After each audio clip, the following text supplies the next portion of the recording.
পিঠের ওপর পুচ্ছ দিলে ভেনুগণ কানাইন ভেনু স্তবন করে তারা ঊর্ধ্বমুখ করে ধেয়ে চলেছে। কেন?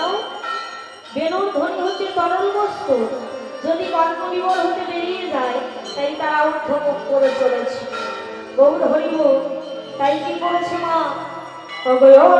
সাধে কেন রব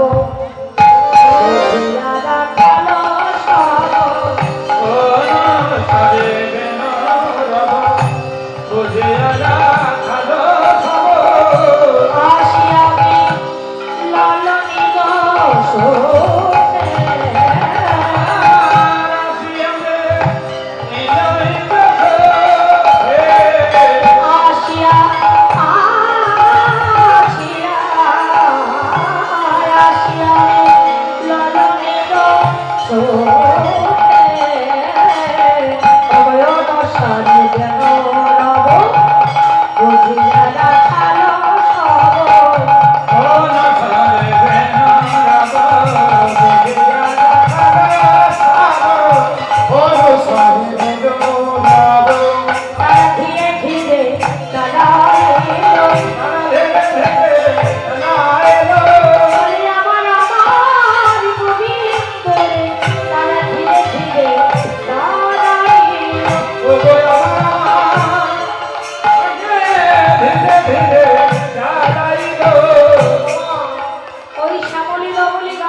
গোবিন্দকে ঘিরে ঘিরে দাঁড়িয়েছে। শুধু দাঁড়িয়েছে তা নয়, তারা কি করছে? গোবিন্দের সর্ব অঙ্গটাকে লেহন করছে। নিজের জিহ্বা দিয়ে লেহন করতে করতে এদিকে নয়নের জল দিয়ে আর মুখের লাল তারা গোবিন্দের চরণটাকে ধোয়াইয়া দিচ্ছে।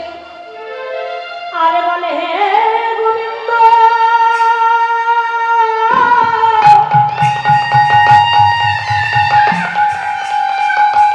হে গোবিন্দ,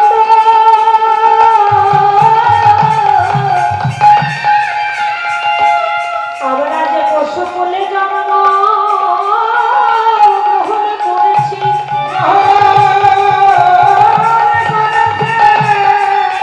আমাদের তোমার শক্তি নেই তোমার নামে গুণগান করব, আমাদের হস্ত নেই তোমার চরণ সেবা করব,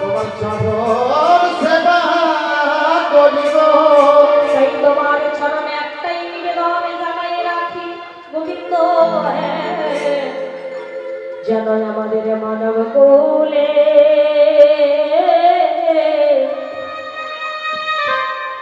জন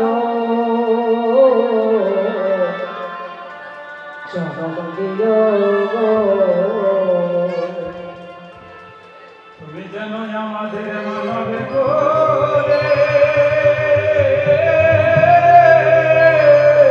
গোবিন্দ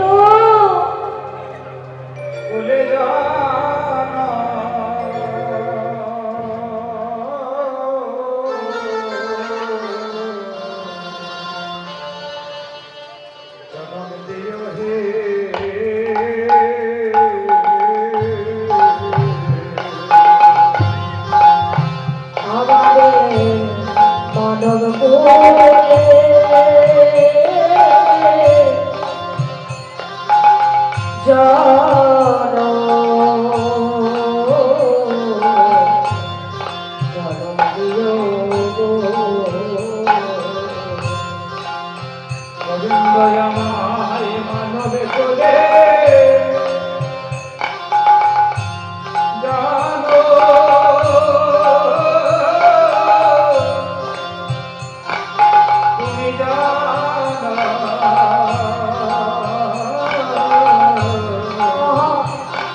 তোদের আমি আশীর্বাদ করিলাম। তোদের আশীর্বাদ করিলাম। দয়াবত কলিযুগে মানব কুলে জন্মগ্রহণ করিবি। জন্মগ্রহণ করিবি। আমি যেমন শ্যামলী ধবলী বলে ডাকছি, সেই দিনে আমি আমার ডাকব, তোরা যেন একবার শুনে নে। একবার শুনে যাবি। আমরা করজোড় করে বলেছিলাম, গোবিন্দ সেদিন তুমি কৃপা করে ডেকে নিও, শুনতে যদি না পায় তুমি যেন করুণা করে কৃপা করে শোনার শক্তিটা দিও। গৌর হরি গৌর। হ্যাঁ গো, সেদিন ডেকেছিল, আজও ডাকছে। আমরাই হলাম সেই সকলে ধবলী বৃন্দাবনে যারা আজকে কলিযুগে মানব কুলে জন্মগ্রহণ করেছে, ভগবান তাদের ডাকছে। গৌর হরি বল। এই সমস্ত ধীরবৎসগণ একত্রিত হয়েছি। এবার ভগবান কি বলল? সাজাইল গোকুলে রঙ